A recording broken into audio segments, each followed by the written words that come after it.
So I guess that's what I'm looking at. Oops. I guess that's not what I'm looking at. But minus 10 anyways. I hate when the screens black out like that. Yeah. I'm getting up. I pulled on this extra little, well, my pillow for the night is what it was. This pullover or hooded fleece jacket here. Wanted to pull that on to keep some of the heat in that I had accumulated overnight. I'm doing fine. Minus 10, not too bad. The tent's awfully frosty. I wonder if I could display that somehow. You see. Ooh. You can kind of see the little frost right along there. That's just from my own perspiration and breathing. So it was cold. Ooh, that's cold. I'll get rid of that. A chilly night, but I survived it.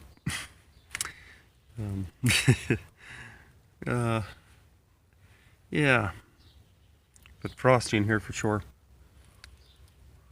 I want a colder night. I'm hoping I can get that minus 20. That minus 20 will make me feel comfortable, believe it or not, in the long run, knowing that I can get through it. But I think I can get through it anyways. Even if it is just a bunch of layering and stuff, I'll have a little extra clothing, a little better clothing anyways. I do live like an animal out there when it comes to actual clothing. I keep my fur on as much as I can, whenever I can, and that's just helping me to save energy. I would have lots of merino wool, and that's even in the summer.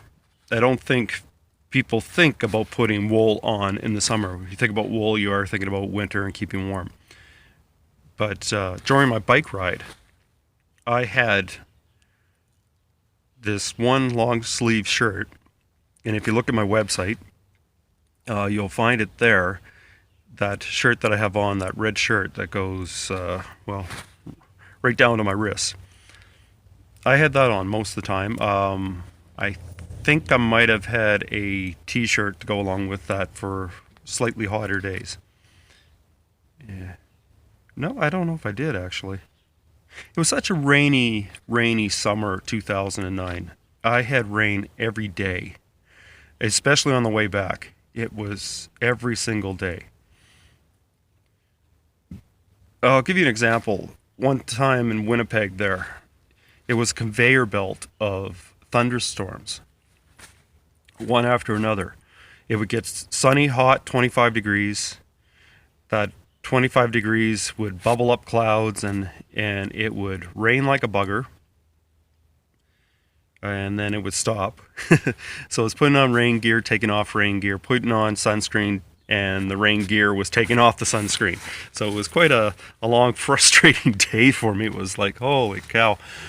I finished up in Ely, Manitoba that night, just a little bit outside of Winnipeg there. I think it's, I'm not sure, 10 kilometers just outside the city, I believe. I had at that point on that shirt, and it didn't leave my body. Like, there was at no time did that leave, I believe, that shirt. Maybe it did, and it might have been just to rub off the salt stains. But I did not wash that shirt for that duration, and it did muchly stay on, even when I slept. And last night I didn't strip off here at all. So I kept my merino wool shirt on. I wonder if I can pull it up. As you see right here. And, you know, it doesn't seem like much. This isn't much, but this is a base layer, and you can see that you can see right through it. But it is keeping the moisture away from my body, and wicking it. And actually, as I feel that, it's pretty dry. Breathable, warm. It's warm. And it has the antibacterial properties, so, I wasn't smelling. I really wasn't. And I didn't smell it anyways. I don't know if anybody was complaining. But it doesn't hold the bacteria. Bacteria has a heck of a time growing on there. It may get a little bit of odor if, you really don't keep yourself clean. But other than that, even sweating and stuff like that, it's good. So yeah, I just wanted to point that out. But yeah, I'm up here in the morning, and this is much what my tent looks like from the inside right now. I do like these little pockets up here. Nice little pocket. I could probably put, in the summer, put socks up there, let them dry out. There's some more pockets along the side here for putting stuff, which will probably be a knife and pepper spray. We'll want to bring that along just in case I have to actually cut through this tent and fight something on the outside. I never did have that experience, but I hope to never ever have that experience. But that's keeping. I shouldn't eat inside of here, and I should have my food tied up in a tree by a rope. So those are some of the tactics to keep the bears out. But that's about it for the morning, and I may talk to you guys in the afternoon, and I'll get moving up that road. Anyhow, anywho, just want to say this again. The more we move, the more we move others.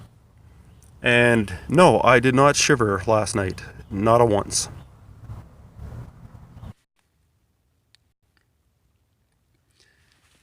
So I kept a bottle of water in here last night along with me. Just one thing I wanted to point out.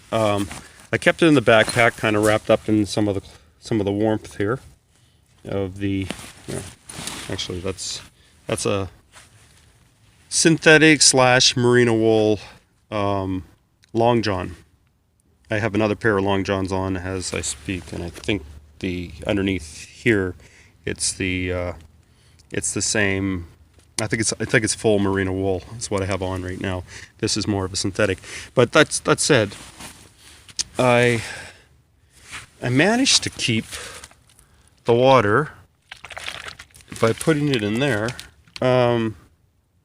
unfrozen. I don't think there's even a molecule of ice in there, so that's kind of encouraging. So it went down to -12. It definitely feels cold. So it survived too. I survived, even sleeping on snow, and there's lumps of snow that were hard lumps of snow, even with the full mattress last night, that were kind of pushing up through. I just kind of had to readjust and wiggle around and find a comfortable spot, which I did. I had a wonderful sleep last night. But anyways, I'm going to get moving, and I'll see you further up the road.